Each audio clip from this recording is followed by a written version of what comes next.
Pedimos disculpas, porque por razones técnicas de fuerza mayor, que exceden la voluntad de los creadores de este contenido, el audio del mismo no fue grabado en óptimas condiciones. Pareciera grabado adentro de una palangana jeje. Esperamos que igualmente se deleiten con la siguiente entrevista. No se olviden de darle like, comentar y suscribirse. Muchas gracias. ¿Qué tal todos? Sean bienvenidos a un nuevo episodio de Ciudad de la Tour. Hoy estamos con un representante de la Honorable Cámara de Diputados en representación de la provincia de Buenos Aires, con el señor Juan Marín. ¿Cómo andamos? ¿Todo bien? ¿Conocías esta parte del Conurbano? He venido algunas veces, sí. Hemos recorrido con el amigo Gastón Parra, así que está acompañándonos. Que está presente. Así que sí. Algunas veces hemos venido. ¿Qué onda la militancia? Porque esto es una villa. Recordemos que estamos en el establecimiento del Centro Cultural Barrio Maldonado, que es una villa, y vos tenés mucha cercanía con este tipo de barrios desde la militancia. ¿Qué me puedes contar de eso? Porque ¿dónde arrancaste a militar? Yo soy militante del Partido Piquetero. Arranqué a militar en el secundario, en el Pellegrini, fui presidente del Centro de Estudiantes, en ese momento era del Partido Obrero. Cuando nos fuimos del colegio, fuimos a militar directo a los barrios populares, a las villas, y creo que uno de los grandes hitos que me marcó en mi militancia fue la toma del barrio del Parque Indoamericano en 2010, que estuvimos ahí bancando la toma todos los días de toma, y a partir de esa toma fue que formamos lo que en ese momento era la agrupación Villera Piquetera, que después se transformó en la agrupación Unidad Piquetera. Tomé la decisión personal de dedicar mi militancia a los barrios populares y al movimiento piquetero.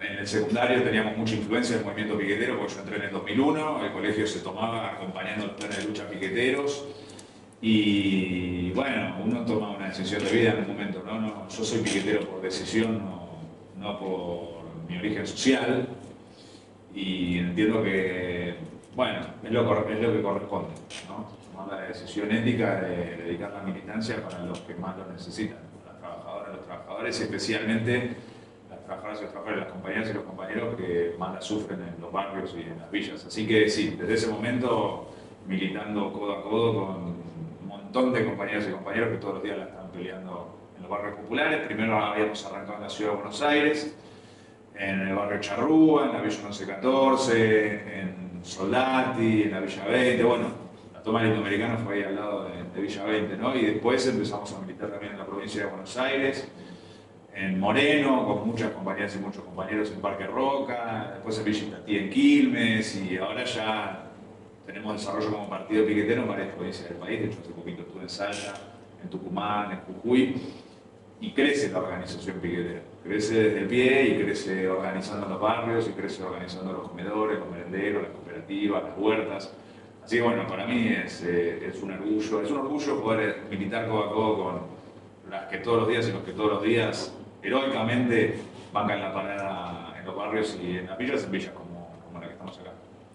Empezaste a militar en ese principio que me decís, por empatía, por interés político, porque tenías una cercanía, porque si bien decís que tu origen no es de la mayoría de los que están militando en el partido piquetero, pero ¿qué fue lo que te gustó? ¿Fue empatía? ¿Fue lo que necesitaban? ¿Fue esto de, no, la verdad que yo creo que la política es el mecanismo de transformación y el camino es por acá? ¿O fue un conjunto de todo eso? Fue un conjunto de cosas. La primera fue la solidaridad. Esta idea de que hay que ser buena persona, y ser buena persona es ayudar al que está caído, ayudar al que lo necesita. Y fue el principal motor de empezar a militar. También fue una decisión política, de entender que para cambiar la situación es necesaria la organización política de quienes más la sufren, de las trabajadoras, de los trabajadores, de los explotados. Y por eso justamente nos llamamos Partido Piquetero, porque nosotros lo que discutimos en su momento fue, bueno, las compañeras y los compañeros que vienen protagonizando durante las últimas décadas el movimiento más importante de la clase obrera argentina en nuestro país, que es el movimiento piquetero, que surge a partir de las privatizaciones y los despidos masivos en respuesta a eso, como el sector más dinámico, más luchador, más combativo. Ese sector que viene dando una lucha extraordinaria en nuestro país desde hace décadas, que inspira a todo el movimiento popular, porque finalmente vos ves ahora la ciudad de Buenos Aires frente a los cortes de luz, cuál es el método de lucha de las porteñas y los porteños, bueno, los métodos piqueteros, que tenga su propio partido político, que pueda discutir políticamente de igual a igual con el resto de los partidos cuál es la salida que tenemos que ofrecerle al país.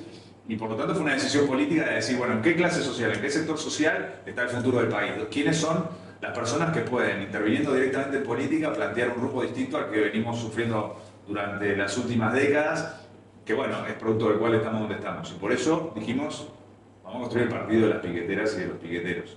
De hecho, yo me sumé a militar en ese momento al Partido Obrero también porque era la expresión política, una de las expresiones políticas del movimiento piquetero. Luego, por las discusiones que tuvimos, que nos terminaron expulsando del PO, los mismos que después lo expulsaron a Altamira del PO, y a 1000 militantes más, dijimos, vamos a formar el partido de las piqueteras y los piqueteros. Y ese es nuestro planteo y es una propuesta, no es algo para autoconstruir nuestra propia organización, sino que es algo que nosotros le planteamos a todas las organizaciones sociales y piqueteras del país.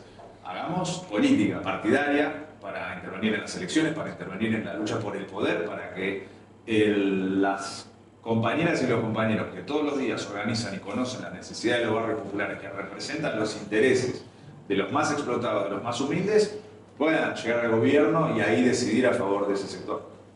No, impresionante. Me parece que el camino que vos estás planteando es para esto, es para la articulación, no solamente para que cambien su realidad actual, sino para que articulen en la toma de decisiones políticas. Y sí, mira, por ejemplo, hay una cuestión siempre que es primero lo primero y primero los intereses inmediatos y las necesidades inmediatas. Entonces, hay que organizar el comedor, hay que organizar el merendero, hay que organizar la cooperativa, hay que organizar la huerta, hay que organizar el ropero comunitario, hay que organizar cualquier iniciativa de laburo para que se pueda sobrellevar la situación y llegar a fin de mes y poder organizar el plato de comida, y eso tiene que estar. También hay otras situaciones que requieren una respuesta política más general y económica. Por ejemplo, ahora que fui a Tucumán, estuvimos recorriendo Tucumán bastante, y nos contaban las compañeras y los compañeros que hubo un proceso de desocupación que se generó a partir de la mecanización del trabajo en la caña de azúcar. O sea, los ingenios que laburan en la caña de azúcar, que antes empleaban mucha más gente, empezaron a emplear cada vez menos gente porque tareas que hacía una trabajadora o un trabajador ahora las hace la máquina. Entonces, eso requiere una elaboración política, económica, de cómo se afronta ese proceso productivo. Y para eso se necesita que haya un partido político, que haya una elaboración programática donde nosotros podamos brindar una respuesta de qué salida le tenemos que dar. Entonces, si uno mira esa situación en Tucumán, que también ocurre en otras provincias del norte, y al mismo tiempo uno mira el litio, y que nosotros tenemos junto con Bolivia y con Chile el triángulo de litio que concentra el 66% de la reserva de litio a nivel mundial, uno dice, bueno, puede haber una reconfiguración económica y productiva donde quien antes trabajaba en el ingenio de la caña de azúcar vaya a elaborar una fábrica de producción de baterías de litio en el norte. Para eso se requiere una política soberana donde el litio no sea exportado como materia prima al exterior, pagándole 2 mangos a pocos laburantes, la explotación minera, sino que se cree valor agregado y se industrializa en las propias provincias del norte que tienen el litio, que son Catamarca, Jujuy y Salta. Y que a partir de ese triángulo interprovincial que tenemos en Argentina, también eso genere un entramado productivo y económico con las otras provincias de la región y del resto del país para generar puestos de laburo, generar industria. Entonces, si te fijas, hay una serie de cuestiones que emergen de la propia experiencia y de la actividad, de la organización de las trabajadoras y los trabajadores golondrina, de las trabajadoras y los trabajadores que quedaron desocupados en el norte por la mecanización del agro, que te plantea un desafío enorme que requiere una elaboración política y programática. Entonces, esa articulación entre la militancia social, la militancia que emerge a partir de una decisión ética personal de la necesidad de darle una mano al que más lo necesita, y a partir de eso ver que para solucionar la problemática que más lo necesita se necesitan soluciones de fondo, que son soluciones políticas. Sí, es lo que vos decías, articular de alguna forma, a través de esta construcción política, el problema que uno ve con las soluciones que uno entiende que se pueden generar. Por ejemplo, hablando de este tema, a mí me interesa mucho el tema del litio, sobre todo en el norte del país, y la automatización que hay en las industrias con las nuevas tecnologías. Por ejemplo, está pasando mucho en Tesla. En Tesla el 95% de la producción se hace a través de máquinas. La verdad que la mano obrera es muy poco y se mudan a países de Sudamérica para evadir impuestos, porque la verdad que son muy buenas las particularidades que tienen los países a recibir a empresas extranjeras con el tema de los impuestos. ¿No crees que puede llegar a pasar eso mismo con el litio? Que la automatización y la industrialización termina siempre en manos de unos pocos y que capaz que no creas tanto trabajo genuino y de productividad para el afuera, sino que va más de la mano de los de siempre, la precarización laboral de muy poquita gente y que lo que se termina llevando son los dueños de la tierra y los que terminan exportándolo. Bueno, ahí hay una cuestión que es, primero, de exportar solo la materia prima a industrializar en nuestro propio territorio ya es un paso adelante que hay que promover. En primer lugar, en las provincias que tienen el recurso, o sea, la industrialización soberana en el territorio de origen. Cualquier paso adelante que implique que se ponga en pie una fábrica, que cree puestos de trabajo registrados, formales, con los derechos conquistados con décadas y décadas de lucha del movimiento obrero, ya es un paso adelante. A partir de eso, después se te abre la otra discusión de cuáles son esas condiciones de trabajo, a quiénes emplea esa empresa, que sean trabajadoras y trabajadores de esa provincia, y eso se soluciona promoviendo la organización de ese movimiento obrero que se empieza a desarrollar gracias a que se desarrollan fábricas. Naturalmente, por el desarrollo tecnológico, y como decís, incluso las propias fábricas que se crean también son fábricas que emplean poca mano de obra por el propio desarrollo tecnológico, pasa en la industria automotriz. Tenías automotrices hace décadas que empleaban 20.000 trabajadores y trabajadores que hoy emplean 2.000. Hoy, por ejemplo, los de Toyota en Córdoba, Exacto. en los últimos 10 años ha bajado casi el 70% de los empleados en planta permanente. Entonces, aparte de la precarización que tienen los que van, estos trabajadores golondrinas, que los contratan por 3 meses y después se van. sí. Ahí ese es un problema que no es únicamente nuestro, sino que es un problema internacional. Más que un problema es la discusión de si la actual forma de organización de las relaciones sociales de producción es adecuada para el desarrollo que tenemos de las fuerzas productivas. Y no lo es. Porque lo que pasa es que la actual situación de cómo está organizado el capitalismo a nivel mundial obstaculiza que nosotros vamos a desarrollar a fondo. Alejo un poquito. Alejo por el micrófono. Ahí estamos. Una indicación técnica, cumplimos, respetamos. Entonces, cómo está organizado el capitalismo hoy en día no permite aprovechar a fondo la posibilidad que hay de desarrollo de las fuerzas productivas, y el desarrollo de las fuerzas productivas que sí ocurre, como se desarrolla bajo los actuales términos del capitalismo, lo que termina pasando es que termina dejando a un montón de gente en la calle y en muy malas condiciones. Por eso ahí se abren varias discusiones. Claro, esta de sostener a esta gente. Esto es lo que vos decís. Hay varias discusiones.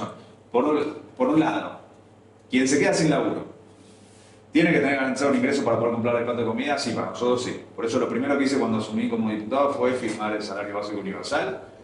Por eso reivindicamos mucho cuando nuestro gobierno nacional implementó el ingreso familiar de emergencia bajo la pandemia para que 9 millones de personas pudieran tener un ingreso para comprar el plato de comida. Y por eso nosotros en la discusión que hay a nivel internacional estamos a favor de que haya un ingreso universal. Ahora, también nos parece importante poner en discusión el reparto de las horas de trabajo disponibles. Porque lo que termina pasando es que una trabajadora o un trabajador labura 10, 12 horas, al día el vecino o la vecina está sin trabajo. Entonces ahí nosotros tenemos que también plantear el reparto de las horas de trabajo sin afectar el salario. Pero bueno, para ello se necesita que los medios de producción que están en manos de monopolios privados, que los explotan en su propio beneficio, dejando afuera un montón de gente, bueno, ya no estén más en manos de esos monopolios privados. Hoy tenés en el mundo un problema que es que hay 8 tipos que concentran el 50% de la riqueza. Son 8 varones, con nombre y apellido, 50% de la riqueza a nivel mundial. Eso es una locura. No es una forma racional de organizar la producción a nivel internacional. Mientras que tenés al mismo tiempo un crecimiento de la pobreza y un crecimiento de la indigencia. Y los números dan que cada vez más personas a nivel internacional están en la pobreza, no cada vez menos. Por lo cual, la brecha de desigualdad se está amplificando a nivel internacional. Y tiene que ver mucho con esto que decís. El desarrollo tecnológico se está produciendo concentrado en pocas manos. Y eso es un problema para la humanidad toda. Entonces, ese problema lo tenemos que discutir. Por eso nosotros, como Partido Piquetero, decimos que somos una organización de izquierda. Planteamos ahí construir una izquierda antimonopolios, con un planteo antimonopólico. No podemos nosotros acoplarnos a o aceptar, naturalizar esta concentración monopólica que hay de los recursos productivos que tiene la sociedad a nivel internacional. Que con lo que se está desarrollando a nivel internacional en materia tecnológica se podrían satisfacer tantas necesidades humanas. En materia alimenticia, en materia de vivienda, en materia A mí me llama mucho la atención en el tema de salud. En el tema de salud creo que la amplitud entre los sectores más vulnerables y los sectores más pudientes es donde más se nota Que es, por ejemplo, yo qué sé, lo que vemos ahora, está bien. Algunos te pueden decir, algunos economistas, que bueno, es la ley de oferta y demanda y el mercado se maneja así, que es un futbolista de élite se rompe una pierna y en 2 semanas ya puede volver a jugar a la pelota como si no le hubiera pasado nada. Y mientras que una persona que tiene un accidente menor tiene que estar 6 7 meses no solamente postrado, sin poder trabajar y sin poder darle sustento a su familia. Totalmente. ¿Y eso por qué es? Eso es porque hay laboratorios, empresas monopólicas. Claro, Totalmente. son muy poquitas, Sí. encima son muy pocas. Bueno, hace poco siempre discuto con mis amigos, claro, que además es esto, son estos 8 tipos, 9, o son un grupo muy selecto de personas que son los que manejan estos hilos. Y que ya están abiertamente, de forma casi sin vergüenza alguno, sin tapujo, mostrándose de, no, nosotros queremos esto y no tenemos vergüenza de mostrarlo. Por ejemplo, hace poco Pfizer hizo no me acuerdo, un meeting entre todos hablando de si, nada, es rentable para nosotros encontrar la cura contra el cáncer. Pero, o sea, está en YouTube. O sea, la gente que le interesa este tipo de cosas puede buscarlo. Especialistas y dueños del laboratorio diciendo, che, no, bueno, para nosotros no es rentable, ¿por qué nosotros vamos a estar invirtiendo nuestra plata, nuestro capital, nuestra tecnología para curar a gente que después ya está? Ese, nuestro capital, el capital humano que nos está consumiendo es ese. Nosotros queremos que estén enfermos. Allá no tienen ni siquiera ningún tipo de tapujo mostrarse de esa manera. Totalmente. Y hay algo más grave aún incluso, en relación con ese mismo punto, porque es algo que mencionó Cristina en el último discurso que dio en Río Negro. Viste que ella citó un libro que es El Estado Emprendedor. Sí. Que ese libro expresa con claridad cómo incluso la innovación tecnológica y en el sector de salud es muy claro, los descubrimientos que hay nunca lo hacen los privados por sí solos y siempre los estados tienen una incidencia directa en los descubrimientos científicos. Pero después las ganancias están privatizadas, las ganancias se las llevan los laboratorios y solo hacen lo que a ellos les reporta ganancia. En cambio, las pérdidas o la inversión la hace el Estado también, la hace el Estado, se socializa. Es algo que socialmente se crea y se produce que después es aprovechado unilateralmente por estas empresas. Y si ven que algo que no les es redituable, lo boicotean si no les genera un negocio. Es que sí, si no es rentable, ¿para qué hacerlo? Bueno, pasa mucho, por ejemplo, una de las empresas más conocidas a nivel mundial, que creo que el número 1 debe ser 3, 4, que es Microsoft, Coca-Cola, Apple. Apple, la mayoría de sus inversiones tecnológicas fueron a partir de la inversión pública. Que hoy por hoy te lo muestran como diciendo, no, es un emprendedor que salió de un garaje, nunca dependió de nadie, ni del Estado, ni nada. Pero absolutamente todos los componentes de desarrollo tecnológico que tiene Apple, todos están financiados con plata pública. Exactamente. Entonces es bastante. ¿Vos creés, igual, esto también es una pregunta sobre todo para alguien que está en cámara, que está tomando las decisiones?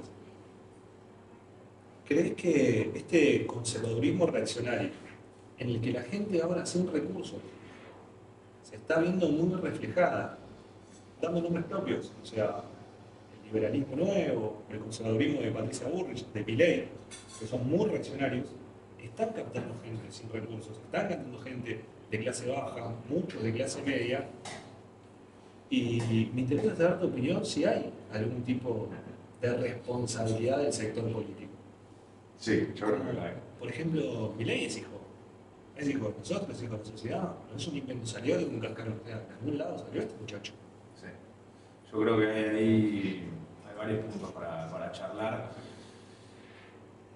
Las elecciones de 2021, nosotros vimos un fenómeno donde como Frente de Todos perdimos 4 millones y pico de votos a nivel nacional de las elecciones en 2 años. Y la derecha mantuvo cierto cabal electoral, junto por el cambio, y Milei ahí tuvo su desarrollo en ese momento en la ciudad de Buenos Aires. Hay muchas compañeras y muchos compañeros decían que el principal fenómeno era la derechización subjetiva de la sociedad. Y ¿Qué es eso? ellos caracterizaban que había una derechización cultural, que el fenómeno predominante era que la gente se estaba haciendo de derecha, esa era la tesis. Y ahí nosotros planteamos una discusión porque hay que discutir el problema de por qué hay todo un sector de la población que vota a la derecha, incluyendo compañeros y compañeras de los barrios populares. Pero en primer lugar lo que tenemos que caracterizar es por qué nosotros perdimos 4,5 millones de votos, que la mayoría se quedaron en la casa, no fueron a votar a nadie, porque creció mucho la no concurrencia a la votación en 2021. Aunque claro, también esto, el conservadurismo reaccionario, va muy de la mano del antipolítico. Sí. Muy de la mano. Y es que hay un problema que es, primero y principal, la política tiene que resolver los problemas a la gente.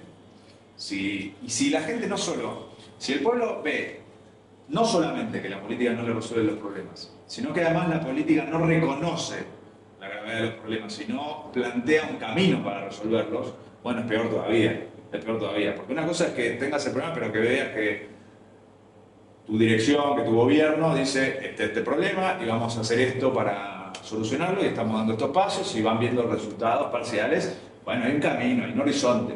Fue lo que nosotros planteamos cuando tuvimos ese retroceso electoral en 2021, le dijimos a nuestro gobierno nacional, nosotros que somos parte del Frente de Todos, yo que entré como diputado nacional como parte del Frente de Todos, y muchas otras compañeras y muchos otros compañeros, tenemos que tomar medidas populares. Porque nuestro pueblo la está pasando mal porque hay una crisis social y hay una crisis económica. Hay que reconocer la crisis social y económica y hay que tomar medidas acorde para el corto plazo, para que nuestro pueblo vea que registramos el problema y que tomamos medidas inmediatas para cambiar la situación en lo inmediato, y que vea que se abre un horizonte y un rumbo para tener una política distinta, para generar una solución al problema. Bueno, eso no ocurrió. Entonces, naturalmente, cuando no resuelves los problemas y ni siquiera los reconoces, da lugar a que otros que denuncian que hay problemas y que plantean que tienen soluciones a los problemas puedan crecer. Por eso no nos parecía decir que era un problema de la derechización subjetiva y demás, sino que es un problema de mostrar cuál es la fuerza política que se preocupa y se ocupa de solucionar los problemas a nuestro pueblo y de hacer lo necesario para ir generándole mejores condiciones de vida a nuestro pueblo. Eso como primer fenómeno. Después, como segundo fenómeno, igualmente creo que tenemos una discusión que tenemos que dar sobre la naturaleza de la derecha, quién tenemos enfrente, qué viene a ser el que tenemos enfrente y que lo clarifiquemos de cara a nuestro pueblo. La militancia tiene un desafío que es explicarle al pueblo a qué viene la derecha, cuáles son sus objetivos y cuáles van a ser las consecuencias de lo que viene a ser la derecha. Una de las cosas que discutíamos en el plenario de la militancia que hicimos el sábado 11 en Avellaneda, en el documento que pusimos a discusión en las comisiones de debate entre compañeras y compañeros, era reconocer primero que tenemos enfrente. Enfrente tenemos partidos reaccionarios que vienen a defender intereses económicos concentrados, de la mano del Fondo Monetario Internacional, para imponer una brutal revancha de clase. Literalmente lo planteamos así en el documento. Bueno, y una revancha de clase en defensa de intereses económicos concentrados tiene un contenido. ¿Eso qué significa? Y eso significa que vienen por las jubilaciones, que nos votaron ahora en contra de la moratoria. Entonces, si llegan a ganar el gobierno, van a anular la moratoria y la gente no se va por jubilar. Eso significa que vienen por la reforma laboral, como ya lo dijeron un montón de veces, que eso significa que las empresas te van a poder despedir sin tener que pagarte la indemnización que te corresponde, que van a flexibilizar tus condiciones de trabajo. Eso significa que vienen por las políticas sociales y que vienen a ajustar contra los planes sociales en medio de un país donde vos tenés 19% de inflación en alimentos en los primeros meses de este año. O sea, donde no es un momento para atacar las políticas sociales, sino que al revés es un momento para garantizarle los ingresos a nuestro pueblo para que puedan comprar el plato de comida. Bueno, ellos vienen a recortar eso. Vienen a hacer bueno, y desde ya la persecución contra la organización. Por lo cual, esto hay que explicárselo a nuestro pueblo. Porque la derecha se vale de alguna forma el hecho de que no logramos que nuestro pueblo entienda que esos son sus objetivos para tener un resultado electoral respetable en las elecciones. Tenemos una tarea de clarificación militante. No, hay que nuevamente revalorizar el rol del militante que habla con su pueblo, que dialoga con su pueblo como uno más y que le plantea a su pueblo cuáles son los desafíos que tenemos en la próxima elección. Dejando muy en claro que la derecha viene a eliminar derechos. Dejando muy en claro que viene a hacer la derecha en nuestro país. Entonces, me parece importante lo que vos decías del problema de la derechización y el conservadurismo, esta idea de los conservadores con posibilidad de triunfo electoral. No solamente eso, sino que noto que han robado palabras. Sí. Robado palabras como libertad, de revolución, educación, que no son propias de ellos, pero que expresan muy bien. Y siempre me asombró, y por eso te lo quería preguntar, ya que estás adentro de la cámara, sos parte, de decirte, me parece una locura ver cómo se puede autopercibir una persona revolucionaria cuando quiere volver al establishment de 1800. Bueno, se llaman Revolución Federal y quisieron matar a la vicepresidenta. financiados por un grupo que es el grupo Caputo, que no sería muy revolucionario, me parece. Serían bastante conservadores. No, es muy grave. Es que, por eso te digo, Juan, me parece, ¿cómo se pueden autopercibir revolucionarios? Sí. Y libertarios. Bueno, pero ahí de vuelta, es que hay que dar la discusión, porque ¿qué libertad defiende Milei? Milei defiende la libertad de los monopolios. Viste que hubo un debate entre Milei y Grabois en el programa de Fontevecchia. Divino debate. Bueno, donde Milei muestra el hilacha cuando en un momento, viste que él como es liberal, se supone que debería defender la libre competencia hasta sus últimas consecuencias. Sí, el mercado lo maneja todo, no importa lo que pase. Hay en un momento que él, en la propia dinámica de la conversación, termina justificando la creación de monopolios. Dice que si por la libre competencia se termina derivando en la creación de un monopolio, no hay ningún problema con eso, que es completamente natural. Entonces ahí ya tenés. La libertad que él defiende es la de los monopolios para saquear nuestro país. La libertad que él defiende es la libertad de los monopolios para emplear mano de obra ultra barata y flexibilizar a los trabajadores. Esa es la libertad que él defiende. Y cuando él le preguntan si él defendería que una persona se mutile un brazo con tal de conseguir una casa, ¿no? Él dice que sí, porque eso es la libertad. Bueno, no, eso no es la libertad. Eso es la mayor expresión de opresión. Eso significa que hay una relación tal de desigualdad, que hay una persona tan desesperada que está dispuesta a entregar un órgano o mutilarse el cuerpo con tal de conseguirle una casa a su familia, porque de otra forma no podría conseguir una casa, porque del otro lado hay gente que tiene el negocio inmobiliario, que concentra el negocio inmobiliario y que tiene las condiciones de extorsionar de esa forma, ¿no? Esa hipótesis, por lo tanto, no verifica la existencia de la libertad. Lo que verifica es la existencia de una brutal opresión, de una brutal desigualdad, y que ese es el régimen que defiende Milei. Entonces, me parece importante también que la juventud, el sector de la juventud que tiene cierta referencia en Milei, pueda ver esas cosas y vea que Milei es mala persona. O sea, realmente un tipo que defiende la mutilación es mala persona. Un tipo que defiende que te mueras de hambre es mala persona. Pero cuando le preguntan, si vos tenés que elegir, viste, la pregunta es si vos tenés que elegir entre laburar 12 horas por 2 mangos o morirte de hambre, vas a elegir laburar para poder morfar. Dice, no, puedes elegir morirte de hambre. O sea, él defiende la libertad al morirte de hambre. Es mal tipo. Es mal tipo. Entonces, no se puede votar un mal tipo. No se puede votar un mal tipo. Las dirigentes y los dirigentes políticos, antes que nada, tienen que tener autoridad moral. Y tener autoridad moral es ser buena persona. Si vos estás en política es para ser buena persona. Si sos mala persona y te metes en política es para cagar a la gente. Y eso es lo que quiere hacer Milei. Y eso lo tiene que saber el pueblo. Porque después lo ven a él en algún canal amigo, que no le pregunta si defiende la automutilación y la libertad de cagarse de hambre, y habla de sus teorías económicas, que aparte, dicho sea de paso, ya se verificaron que son incorrectas, y no solamente eso, sino que derivaron en dictaduras como la de Pinochet, que tenía como uno de esos asesores a uno de los popes en los cuales se referencia a Milei, ¿no? El pope de Milei, ¿no? Hayek, bueno, asesor de Pinochet. Entonces en eso termina el libertario Milei. Bueno, que nuestro pueblo vea efectivamente lo que él defiende, y sobre esa base yo confío en nuestro pueblo, confío en las vecinas y los vecinos de los barrios populares, en las jóvenes y los jóvenes, en que van a darle la espalda a esa ultraderecha y que van a formar parte de la resistencia contra la derecha y de la defensa de un camino de ampliación de derechos populares. ¿No crees que este punto, sobre todo de que los militantes estén preparados, lleva una exigencia terrible tener que poder explicarlo? ¿A qué voy?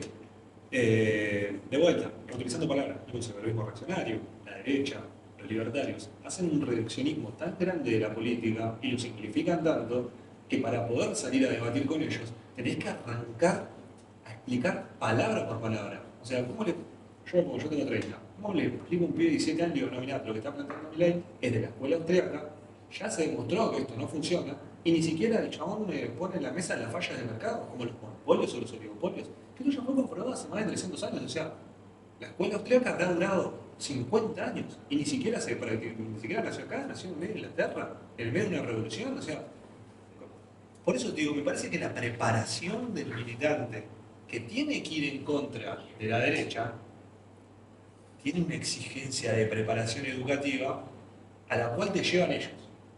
Sí, creo que hay varios planos, porque el 18% que lo votó a Milei en la Ciudad de Buenos Aires no lo votó, en mi opinión, por defender las tesis de la escuela austríaca, ¿no? Fue por eso. Entonces, ahí la discusión me parece que más no tiene que ver con eso, sino que tiene que ver con lo que dijiste en el primer punto. Con lo que dije en el primer punto, que tienen que ver que de nuestro lado hay una solución a sus problemas y una preocupación por solucionar esos problemas. Lo primero. Esa es una de las grandes discusiones que tuvimos dentro de nuestro propio gobierno, no solo después de la elección del 2021, sino en general, muy fuertemente con el anterior ministro de Economía, con Guzmán, que negaba los problemas y que tenía la tesis de que por el propio crecimiento de forma automática iba a haber un derrame que iba a generar mejores condiciones de vida en general a la población. Nada de eso pasó. Nos llevó a una situación crítica en julio del año pasado, donde su renuncia intempestiva e irresponsable generó una corrida contra nuestro propio gobierno, desató una tendencia inflacionaria brutal y contribuyó a toda una situación golpista y destituyente contra nuestro propio gobierno. Bueno, esas discusiones que teníamos con Guzmán, que tenían que ver con la caracterización de la profundidad de la crisis y la necesidad de darle soluciones, derivan en estos problemas de que, como este sector de la población ve que no hay una respuesta, va por otro lado. Entonces, la discusión con Milei, con la masa de votantes de Milei, tiene que tener ese contenido, en el sentido de decir, sí, es verdad, hubo problemas, quien estuvo al frente de la toma de decisiones en nuestro gobierno no lo reconoció, no lo vio, nosotros sí lo reconocemos y sí lo vemos y planteamos esto para solucionar. Eso es lo primero, Milei no te lo va a solucionar. Y querés ver lo que realmente te plantea Milei, no te guíes por lo que él dice en la tele. Mirá, te mostramos el videito de 1 minuto de lo que dijo de la libertad de morirte de hambre, la libertad de mutilarte el brazo, y listo, eso Milei. Ya está, se acabó la discusión. Después sí coincido igualmente en que tenemos la necesidad de la formación de cuadros y la necesidad de criticar desde el punto de vista programático y científico y doctrinario en el plano político y sobre todo en el plano económico a la derecha y establecer un programa económico consistente de nuestro lado para poder mostrar que de nuestro lado hay una elaboración económica profunda y seria para dar una solución a los problemas del país. Y eso creo que es una tarea que tenemos pendiente, que no la tenemos del todo resuelta y que la tenemos que abordar. Porque ¿cómo vamos a aprovechar los hidrocarburos, el litio, la explotación de los recursos marítimos y demás? Son todas discusiones que tenemos pendientes y que tenemos que desarrollar. Elaborando ese programa económico para mostrarle la consistencia económica sobre la base del reconocimiento de la crisis, de qué salida le tenemos que dar al país. Y sí, eso requiere formación de cuadros, elaboración programática, y es una tarea que me parece que tenemos pendiente y que tenemos que desarrollar colectivamente las y los militantes de lo que somos al frente de todos. Antes de preguntarte cuáles son los proyectos de ley que llevaste o de los cuales participaste, te quiero preguntar esto, ya que hablaste de que el desafío de esto es lo que se viene, más de año de elecciones. Siempre para la toma de decisiones los que están en el poder o los que ejercen el poder, que se entienda la palabra poder, son aquellos que están, por ejemplo, en cámara o que pueden tomar ese tipo de decisiones, siempre el desafío es poder atender tanto lo importante como lo urgente. Importante es esto que vos decías, que cada familia tenga un plato de comida, entender eso. Eso es lo urgente. Y lo importante es cambiar las bases estructurales para que eso no sea la inmediatez que siempre estamos corriendo atrás de una zanahoria a la que nunca llegamos. Sí. Que es correr desde la inmediatez, no tiene que comer, y nunca llegar. Si te tengo que pedir, aunque sea 2 puntos de cada uno, ¿qué crees que hoy tiene que ser lo importante de cara a lo que viene de estas elecciones? Si vos les tendrías que hablar a la masa electoral, de decirle, bueno, estos 2 puntos son los importantes, estos 2 puntos son los urgentes. Yo creo que hay 2 puntos importantes que son lo que habría que discutir en la campaña electoral, que es lo del litio y lo de vaca muerta y el asunto de nuestro. Si la campaña electoral no discute el problema del litio, por ejemplo, es una campaña electoral vacía, de bajo nivel, porque ¿cuáles son los problemas reales que tiene que discutir nuestro país hoy en día? Nuestro país está atravesando una crisis económica. Escasas reservas en el Banco Central, uno de los principales y evidentes problemas que han llevado a toda esta situación es la deuda criminal de Macri con el Fondo Monetario Internacional, 45.000 millones de dólares impagables en los términos en los que están planteados, incluso con el acuerdo que luego promovió Martín Guzmán con el fondo, es una deuda inviable, sumada además a la deuda que renegoció Guzmán con los privados. Vos sumás las 2 cosas y tenemos un programa de vencimientos imposible que va a haber que rediscutir, que es uno de los puntos que también hay que discutir en campaña electoral, porque yo le quiero preguntar, te hago un paréntesis. ¿Qué propone Larreta para resolver el problema de la deuda con el FMI y la deuda con los privados? ¿Qué propone Milei y qué propone Bullrich? Todos ¿Qué el proponen? mismo. ¿Qué proponen? Un recorte. Claro, ajustarle a la gente. Bueno, pero que lo digan. ¿Y cuánto hay que ajustar? ¿En qué volumen? Porque para pagar todos esos miles de millones de dólares, lo que hay que ajustar es una cosa brutal, asesina, y ni siquiera habría que hacer el cálculo si haciendo todo ese ajuste incluso llegarían, porque los niveles de pagos que hay que hacer son estrambóticos, por lo cual no...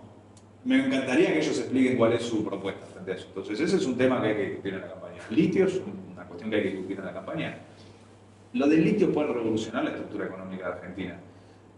La proporción que ocupa el litio en las exportaciones de Argentina del 2021 al 2022 pegó ya un salto extraordinario. Y lo hizo con el nivel de explotación que hay hoy, que todavía es bajo. Todavía es bajo. Entonces, eso va a dar en el nivel de exportaciones un salto mucho mayor. ¿Cómo aprovechamos eso para la industrialización del país y para generar más recursos en materia de divisas para hacer las cosas que necesitamos hacer en Argentina para sacarnos de esta situación en Argentina? Lo mismo con lo del gasoducto Néstor Kirchner, que pudo existir en gran parte gracias al aporte solidario de las grandes fortunas, porque un porcentaje del aporte solidario de las grandes fortunas que se votó en la Cámara de Diputados y en el Senado fue para financiar la construcción del gasoducto, que se va a poder construir la planta de licuefacción en Bahía Blanca, lo cual es muy importante, como decía Cristina el otro día, para poder generar de vuelta industrialización interna, abastecimiento interno de recursos energéticos.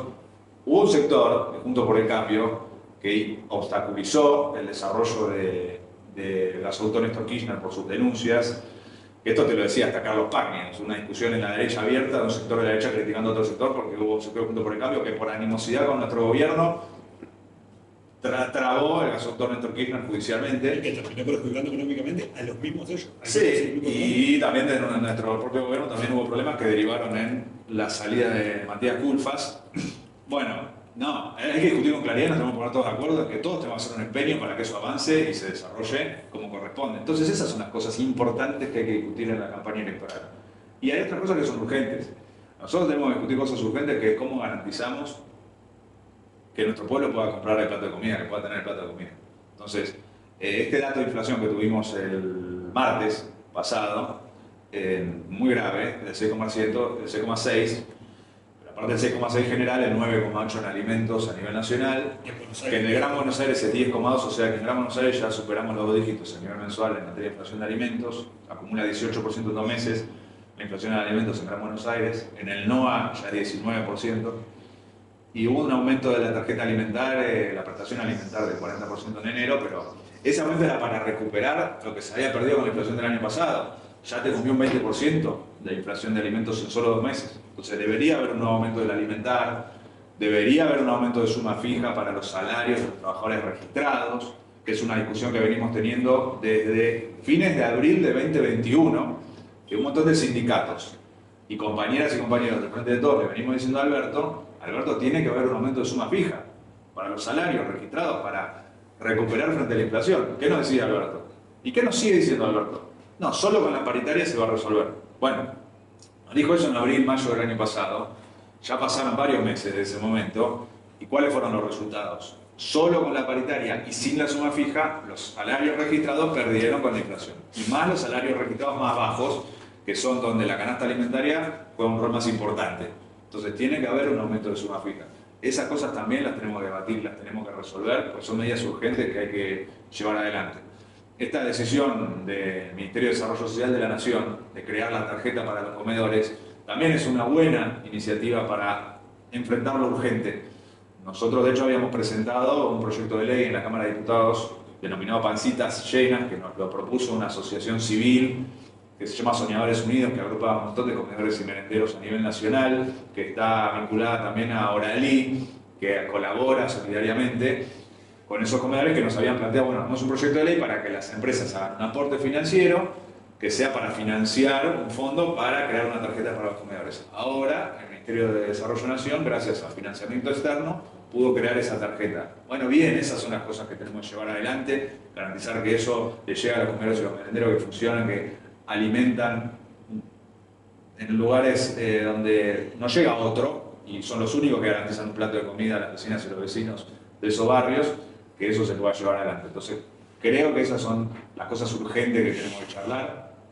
E incluso en la campaña electoral tenemos que discutir una solución también al problema alimentario, porque, por ejemplo, en una de las comisiones que discutió el presupuesto el año pasado en la Cámara, vino en ese entonces ministro de Desarrollo de la Nación, Juanchi Zabaleta, y lo que explicó era que había un problema donde los proveedores no garantizaban el abastecimiento de aceite y de harina al ministerio para que eso pudiera después ir a los comedores.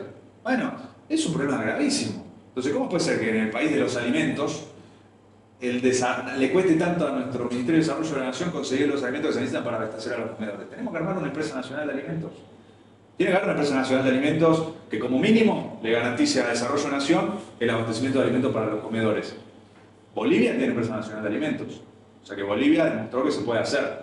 Además que Bolivia tiene empresa nacional de litio, ¿no? También. Pero tiene empresa nacional de alimentos. Y el gobierno de La Rioja tuvo una iniciativa de creación de una empresa provincial de alimentos agroandina, que de hecho probablemente en las próximas semanas hagamos con nuestras diputadas y otros diputados una visita a La Rioja para conocer la experiencia de las empresas que tienen de algún tipo de participación estatal, provincial, para garantizar el acceso a determinados productos para la población. Entonces eso habría que hacer, es una cosa que tenemos que discutir. ¿Cómo hacemos para garantizar la alimentación de nuestro pueblo? En clara discusión contra los formadores de precios. Porque, de vuelta, ¿quiénes son los beneficiarios directos del aumento del 9,8% del aumento de alimentos en el último mes? Tienen nombre y apellido, son empresarios, son monopolios. Son los monopolios que concentran la producción y la comercialización de determinados alimentos. El arroz, los fideos, los Pérez con pan, Pagani que ahora también es dueño de la mitad de Mastellone, o sea, de la leche. El consorcio ABC de la carne picada aumentó 35% en un mes, en el último mes. ¿Quién se benefició de eso? Bueno, tienen nombre y apellido. Hay que exponer públicamente quiénes son esos responsables, tienen que rendir cuentas frente a la población, no pueden impunemente estar aumentando de esa forma mientras la gente tiene hambre, y en simultáneo hay que tomar medidas para que nuestro pueblo pueda comer. Entonces, eso creo que es lo urgente que hay que discutir. Hablando de este último tema, para no dejar preparar y que no me olvide, creo que también hay que atacar y también nombrar a aquellos que son los dueños de la tierra, de la renta, y a aquellos que son los que producen. Que si bien hay que caerles a la mayoría de los monopolios, capaz que la gente no lo sabe, pero ni hablar de las empresas de servicios que mantienen una población cautiva, porque uno puede elegir qué servicio de luz puedo tener. Tengo uno, me cobra lo que quiere, me cobra lo que quiere, a mí no me queda otra. Pero incluso capaz que la gente no sabe, que yo qué sé, el 90% de las galletitas que ves, no importa qué galletitas seas, son de Arco, no son de otras marcas, de Arco, de Bagley, son dos empresas que tienen 90%. Creo que también hay que atacar a aquellos, no solamente los que producen, sino aquellos que son los dueños de la tierra, que es de donde se extrae la materia prima para producir. Sí, hay que discutirlo. Hay que discutir toda la estructura de costos, toda la cadena.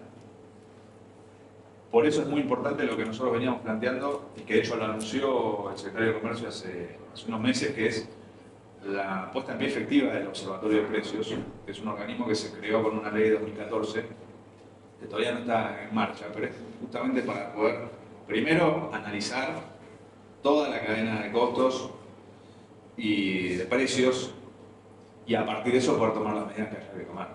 Entonces ahí hay que discutir cuánto está ganando cada uno, qué ganancias están teniendo, si efectivamente son ganancias que son a costa del hambre del pueblo y que son absolutamente inesperadas y completamente irrazonables, teniendo en cuenta además el aumento de los precios producto de la guerra en Ucrania, que eso ha sido un fenómeno objetivo, real, del cual algunos se están beneficiando.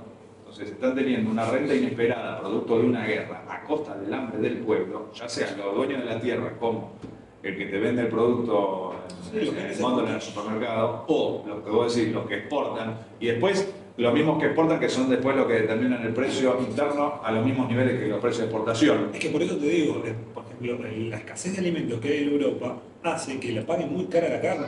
Claro, alguien que exporta carne desde acá dice, ¿por qué voy a vender acá si allá me lo están pagando en euros y me están pagando fortunas? Y pretenden que nosotros, con los sueldos que tenemos y la base económica que tenemos, paguemos lo mismo que se está pagando allá. Sí, incluso lo que pasó con la carne con la exportación a China, que en un momento se empezó a exportar, se empezaron a exportar los cortes que antes eran para consumo interno.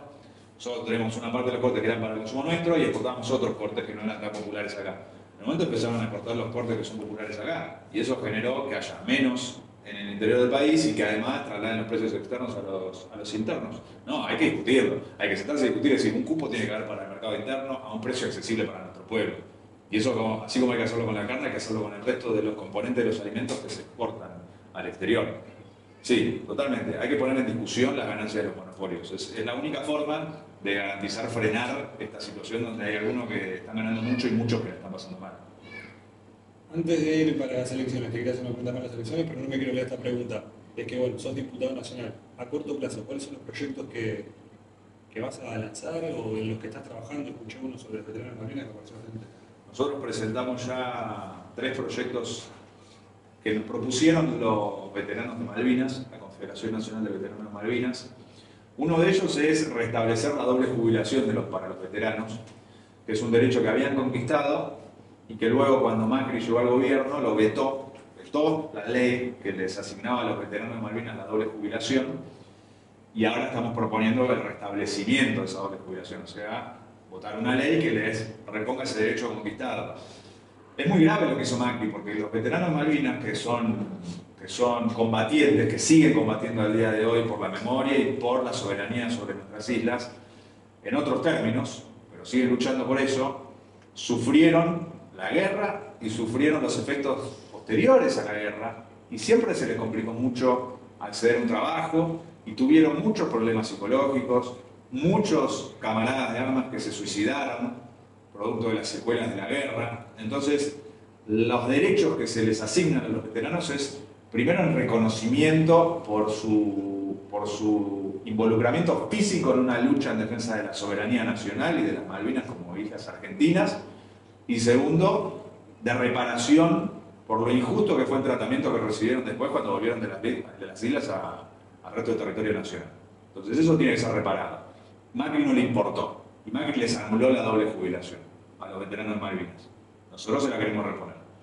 También propusimos un proyecto de ley para que las familias de los veteranos continúen recibiendo esos derechos que los veteranos tienen cuando los veteranos fallecen, porque las secuelas de la guerra no fueron solo sobre los veteranos, fueron también sobre sus familias, porque fueron compañeros que cuando volvieron de la guerra y formaron familias, lo hicieron en otras condiciones que el resto de las familias, con muchas más dificultades. Y eso también les generó secuelas a su propia familia. Entonces es justo y es correcto que esos derechos continúen en su familia. Entonces ese proyecto también lo presentamos, y la exhibición del pago de peajes a nivel nacional para los veteranos de guerra también es un proyecto que hemos propuesto. Esos son 3 proyectos que ya están presentados.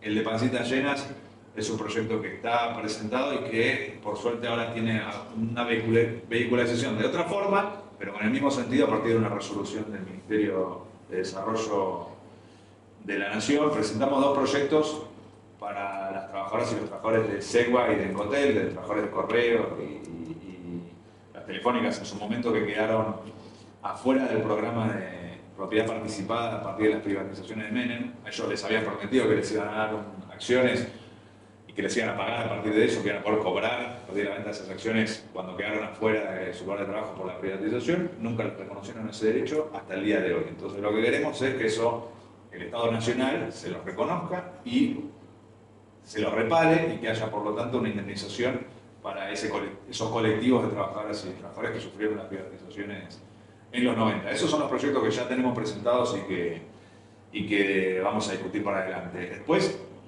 hay varios proyectos que hemos confirmado con otras diputadas y otros diputados. Bueno, soy firmante del proyecto de salario básico universal, soy firmante del proyecto de la ley de humedales, que a partir de las quemas que estuvimos sufriendo, bueno, todo el cambio climático que venimos de una semana tremenda de calor inédito, que tienen que ver, entre otras cosas, también con esta situación de falta de espacios verdes y demás. Bueno, la ley de humedales está, casi logramos el año pasado que se apruebe, hubo una fuerte presión para evitarlo, sigue pendiente.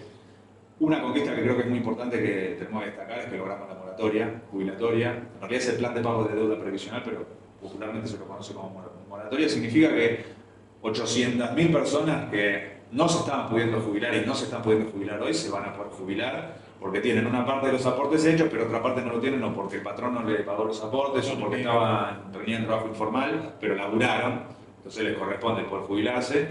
Eso hoy no puede ser, gracias a la ley va a poder ser, pero la tiene que promulgar y reglamentar Alberto rápido para que se pueda efectivizar, porque eso es algo que todavía no ocurrió.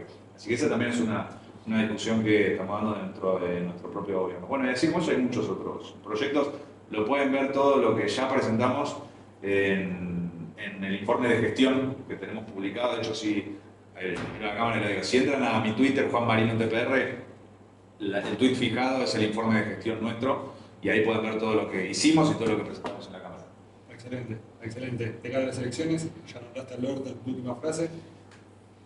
¿Cómo viene la interna? ¿Estás ahí?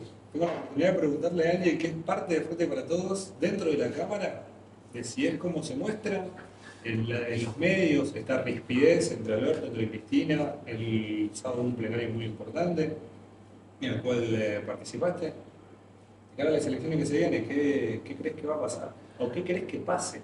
¿Qué crees? Me parece que lo más importante es que haya un reconocimiento de que el liderazgo del movimiento nacional contra la derecha lo tiene Cristina. Tenemos que partir de eso para discutir las cosas. Vos decís que esa es la base y desde ahí se empieza a discutir para adelante. Exacto. De quién es y quién no es, pero hacerse cargo de que quién lidera. De Cristina. Esa fue una de las conclusiones fundamentales del plenario. El plenario de la militancia tenía el documento, como te decía antes, una parte importante era reconocer el enemigo, pero otra parte importante del documento era cuál es el método de construcción de un liderazgo popular, ¿no? Y el documento lo decía claramente, hoy el liderazgo lo tiene Cristina. Y es con ese liderazgo que podemos enfrentar a esa derecha que tenemos del otro lado y que podemos abrir un camino a la defensa de los derechos populares.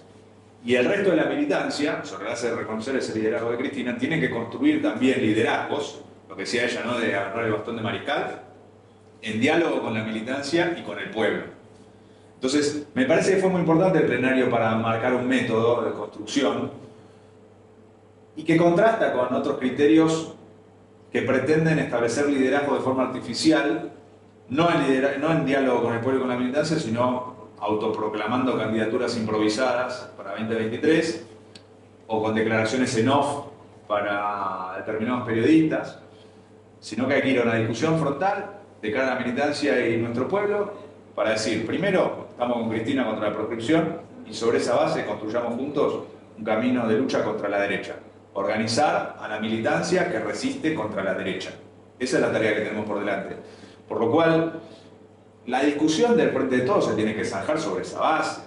Alberto tiene que reconocer el liderazgo de Cristina. Eso es lo que tiene que pasar. No tiene que pretender insistir en una aventura personal, cuando además es a todas luces evidente que no tiene posibilidades electorales, que no tiene proyección ni respaldo electoral, Alberto. Pero vos crees que aparte de que no tiene proyección electoral, pero también creo que le sale a pelear de palo a palo a cualquiera que no sea Cristina. Él dice eso. Claro. Yo te estoy diciendo cómo se autopercibe él. Te está diciendo, ¿qué otro cuadro político? Ahora, si querés, hablamos un poquito de lo que es la protección de Cristina. Pero si no es Cristina, ¿a quién le puede salir a pelear? Le sale a pelear de igual a igual, o por lo menos así se autopercibe. De hecho, hace poco salió, creo que la semana pasada, en la mañana, diciendo que si él era candidato, todos sus puestos y todos sus potenciales, iba a ser el primer presidente en 20 años, después de Macri, de terminar con el Kirchner. Es que la tesis que algunos medios dicen, que él dice, porque yo no hablé con él y por lo tanto y no lo escuché al decirlo públicamente, entonces vamos a trabajar sobre la base de lo que se filtra a través de medios de comunicación. La idea es que como ella no sería candidata supuestamente, entonces todos miden más o menos lo mismo y por lo tanto él podría ser uno de ese universo de los que miden más o menos lo mismo. Bueno, hay toda una cuestión que hay que dar marcha atrás y decir, para. Cristina tiene que ser la candidata. Ella dijo, no voy a ser candidata porque no quiero ser un peso para mi fuerza política por tener sobre mis espaldas la condena, la proscripción, la persecución judicial, la persecución mediática y no quiero afectar a la fuerza política en función de eso. Eso dijo ella. La tarea que tenemos los de la fuerza política, que estamos con ella, es decir, no sos ningún peso. O sea, al revés, sos la dirigente, la líder, la que conduce ese movimiento nacional, la que el pueblo que está en contra de la derecha referencia como su conducción, como su liderazgo. Entonces es con vos, no sos ningún problema, no sos ningún peso, vamos con vos. Y sobre la base de eso, discutimos con vos cómo enfrentamos la elección. Dentro de esa discusión hay algunos que decimos, sos vos, Cristina 2023. Bien, Ahora, no entramos en la discusión de, bueno, sí, está bien, está corrida, empecemos a improvisar otras candidaturas, incluyendo la de Alberto. No, frenemos, no, vamos con ella. Por eso romper la proscripción. Romper la proscripción es derrotar la proscripción desde el punto de vista de que la justicia determine con claridad que ella es inocente porque ella es inocente. Entonces, el fallo condenatorio de primera instancia tiene que dar marcha atrás inmediatamente en segunda instancia y se la tiene que absolver porque ella es inocente. Entonces, ese es un plano de la lucha contra la proscripción. Pero otro plano de la lucha contra la proscripción es político. Es decir, no aceptamos la proscripción y sobre esa base empezamos a improvisar otras candidaturas. No.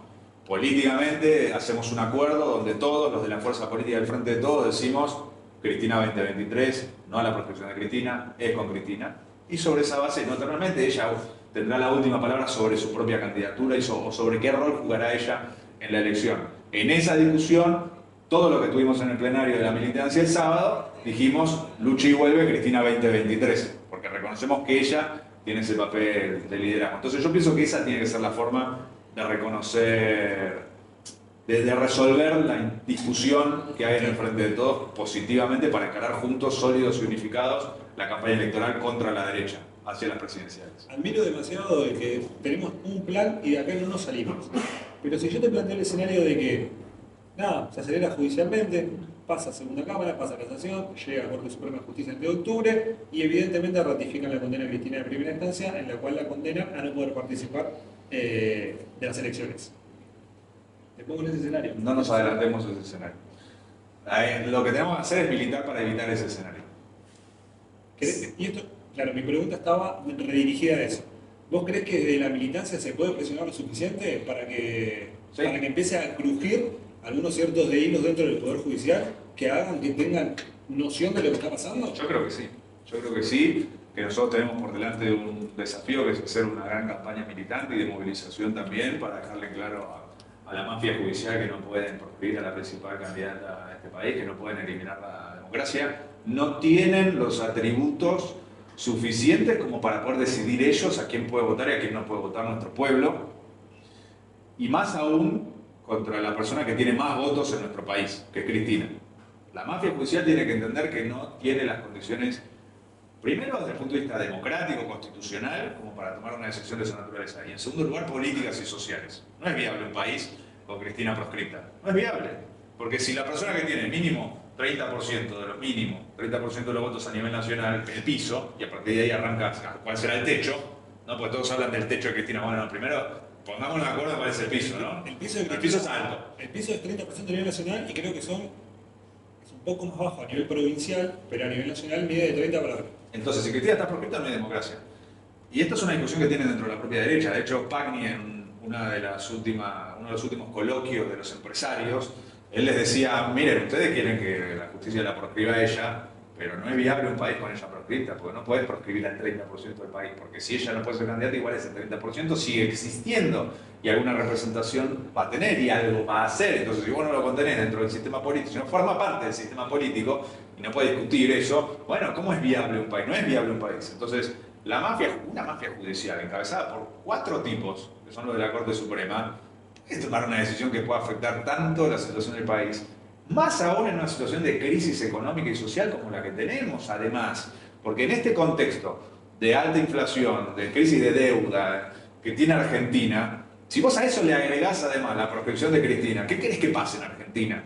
¿Cuál es la racionalidad que hay en esa mafia judicial a la hora de tomar sus decisiones? ¿Y cuál es la racionalidad que hay en Juntos por el Cambio a la hora de respaldar tan a rajatabla esa mafia judicial como lo están haciendo en las discusiones de la Comisión de Juicio Político, donde salen como abogados de la mafia judicial, cuando la mafia judicial nos está llevando a una situación de desquicio a nivel institucional y a nivel político en Argentina? Entonces sí, yo creo que hay espacio para salir a dar esta discusión muy firmemente, que la militancia tiene que dar esta discusión muy firmemente para evitar que cometan un error tan grave como el que sería proscribir a Cristina. Totalmente. Entonces, sin Cristina, dale la justicia. No, yo no digo eso. Yo no digo eso porque, de vuelta, tiene que estar Cristina en el juego. Yo te digo, pero por eso te digo, te llevas a ese escenario, ¿no? Obviamente, que respeto ese escenario, listo, queda afuera porque no lo podemos... Yo te pregunto, ¿qué pasa si no está Cristina en el juego en este país? Yo creo que va a emerger dentro de la oposición el próximo presidente. Ya sea de la derecha, de Y la en condiciones de tranquilidad, normalidad. No, obviamente que no, porque va a estar toda esa gente que no está contenida va a disparar para cualquier lado. Y es esto, es también jugar a la suerte de que dentro propio del kirchnerismo y el movimiento de Frente para Todos empiece una militancia reaccionaria. Mucho más reaccionaria que capaz que la que hoy tiene la derecha. Reaccionaria que decir de reactiva, digamos, de Sí, combativa. mucho más combativa de la que ahora hoy. No te estoy diciendo, no estoy planteando un escenario de los 70, pero te estoy diciendo... No, pero por eso te digo que todos los esfuerzos tienen que estar concentrados hoy en que logremos una solución racional a la situación, donde se diga, bueno, sí, Cristina puede jugar, puede ser candidata, en la posición que ella considere, que de nuestro lado es un entendimiento de que ella conduce, que del otro lado es un entendimiento que tienen que respetar, que ella pueda ser candidata y pueda intervenir en política, que entiendan que todo este sector del pueblo tiene que tener derecho a votar a quien quiera votar y a tener esa representación y que se desarrolle la lucha política en términos democráticos en un contexto de esta naturaleza. Si ellos no aceptan eso y ellos insisten en la proscripción de Cristina y dicen que Cristina no puede ser candidata y como vos decís, aceleran los plazos judiciales y la Corte rápidamente la proscribe de forma definitiva en términos estrictamente judiciales y demás, bueno, ahí nos juntamos de vuelta y discutimos cómo sigue la cosa, también viendo cómo reacciona frente a eso nuestra fuerza política, el Frente de Todos, y nuestro pueblo, y los sindicatos, y las organizaciones sociales y piqueteras, y ahí nos juntamos y decimos, bueno, en ese escenario la política es esta, pero hoy la política es evitar ese escenario, hoy la política es, vamos a romper la proscripción en todo el país, a partir del plenario de la militancia que hubo en Avellaneda, tenemos que salir a hacer mesas Cristina 2023 en todos los distritos, plenarios en todas las provincias, es decir, poner en movimiento a toda esa militancia, organizar a toda esa militancia para dejar en claro que acá está la militancia que va a resistir contra la derecha. Que cuando decimos Cristina 2023, cuando decimos Cristina presidenta, cada voto que vamos a poner ahí es para ponerle un límite a esa derecha, para dejarle en claro a la derecha que este pueblo no va a aceptar una brutal ofensiva antipopular. Ese es el escenario que creo que tenemos que discutir hoy y sobre el cual tenemos que trabajar. Si ese escenario no rinde los resultados que estamos esperando, nos juntamos vuelta y lo charlamos. Perfecto. Esperemos que no llegue a ese escenario. Porque uno de mis principales temores es esta no la de tener un plan B o no, sino que vamos con las personas que tienen este plan y vamos con esto. Y después vemos qué pasa. Pero en el peor de los escenarios, en el que yo me planteaba, era esto. ¿De qué pasa si se termina decidiendo que la jugadora principal dentro del Frente para Todos es Cristina Fernández de Kirchner, se acelera el procedimiento judicial y en septiembre te dicen que apropias? Tenés un mes para inventar algo. Y eso es lo que te digo. Obviamente no va a pasar. Por todo esto que recién estabas hablando, vos dijiste, es imposible. No es imposible, sino diciendo, tienen que asumir las consecuencias de aquellos que toman las decisiones judiciales, de saber que si haces eso un mes antes de unas elecciones, tenés un 30-40% de la población que tiene que ir a votar en octubre en ese escenario. Pero además, lo van a hacer Brasil. O sea, hicieron eso con Lula. A Lula lo metieron en cana y lo proscribieron. Asumió Bolsonaro, hizo un desastre total en Brasil, y los mismos que lo metieron en cara a Lula lo terminaron liberando y terminaron permitiendo que sea candidato a presidente. Es lo mismo que pasó con Bolsonaro. ¿Con qué legitimidad puede asumir hoy un presidente en 2023, sea del Frente de Todos, sea del PRO, sea de Cambiemos, sean radicales, sean libertarios? ¿Con qué legitimidad puede llegar a asumir con Cristina proscripción? Exactamente. Pero por eso, los resultados de Brasil ya demostraron que pasa en esas situaciones. Que es un gobierno sin legitimidad y con resultados pésimos, que caotiza el país. Si gana la derecha y viene con su programa de mega devaluación, lo que van a generar es un descalabro económico. Y ya hay algunos incluso que están hablando, Caballo lo dijo el otro día. Me encanta que cómo apareció hace pocos años todavía le están dando... Sí, le dan cámara. Es que es impresionante, boludo. Te juro, disculpa que te lo voy a decir. No, pero... me parece impresionante. Yo no puedo creer cómo se... Jefe del Banco Central en la dictadura. Y estatizó la deuda privada. Ministro con Menem. Ministro con De la Rúa. Todas las veces que agarró, desastre. Bueno, sigue dando consejos. Asesor 2015 de Turcenegro. ¿Qué dijo él? Que él no descarta la posibilidad que termine habiendo finalmente ahí, si llega a la derecha del gobierno, un acuerdo de Milei con el Juntos por el Cambio. Y él lo dice porque él fue ministro de la Rúa, o sea que un gobierno más progre, entre comillas, si se quiere, que era el de la Alianza, que estaba el Frei Paso y todo lo demás, terminó con un ministro como Caballo. La posibilidad de que un Larreta eventualmente tenga un ministro como Milei, no hay que descartarla. Entonces eso es importante, ¿por qué? Porque ¿eso qué significa? Que un gobierno, un eventual gobierno de derecha, va a tener una dinámica de crisis, de caos, y si pretenden avanzar en una orientación más derechista aún, no va a ser viable ese gobierno. Milei no puede gobernar Argentina. No es viable Milei en el gobierno en Argentina. No es viable Bullrich en el gobierno de Argentina. Este es el país de los sindicatos, de las organizaciones piqueteras, de los partidos políticos que defienden la democracia. Entonces, ese país no va a tolerar un gobierno que venga a eliminar los derechos conquistados con décadas y décadas de militancia, de lucha, de organización, a generar un caos social y económico muy profundo y por lo tanto, bueno, tiene patas cortas ese gobierno. Por eso es importante anticiparnos a toda esa discusión y decir, esa derecha no la vamos a permitir, le vamos a poner un freno, y para que este país no entre en una espiral caótica bajo una orientación derechista, Cristina tiene que poder ser candidata. Excelente. Antes de despedirte, Juan, le estaba contando a los chicos la idea que tenía, que era de preguntarte, ¿tenés que elegir o te doy a elegir un rango etario? Yo te aseguro, ponemos un toque con camioneta, te cuenta que yo te digo que todo el rango etario que elijas, ya sean adolescentes de 25 a 35, los sub-40, querés hablar de los jubilados, un rango etario que elijas, te prometo que te van a escuchar todos. ¿Qué le dirías de cara a lo que se viene? Vamos a hablar de la juventud. Elegir la juventud. Yo tengo 35. Se supone que de 35 para abajo somos jóvenes, todavía. Entonces yo que estoy justo ahí, le hablo a la juventud y a la juventud le digo que nosotros tenemos un futuro por delante promisorio si nosotros como juventud nos organizamos, militamos, luchamos, dejamos en claro que a la derecha no le vamos a permitir que destruya los derechos conquistados en este país y que vamos a poder ofrecerle a nuestro país un rumbo distinto. Una juventud que vea los problemas que tiene la Argentina y que diga, vamos a buscarles una solución a esos problemas. Una juventud que diga, nos vamos a juntar los jóvenes, seamos de los partidos que seamos y de las organizaciones que seamos, juntémonos y pongámosle cabeza a decir, ¿cómo podemos solucionar los problemas que tiene nuestro país? ¿Cómo podemos, ya sea la cuestión más elemental que afecta directamente a la juventud, como tiene que ver el derecho a la educación, sobre la necesidad de la creación de universidades públicas? Dicho sea de paso, paréntesis, queremos votar la creación de universidades públicas en el Congreso de la Nación y Juntos por el Cambio obstaculiza permanentemente que votemos la creación de universidades, cierro paréntesis. A esos jóvenes yo les digo, juntémonos a debatir, a militar, porque podemos construir una Argentina mejor. Podemos construir una Argentina distinta a la que nos propone el Fondo Monetario Internacional.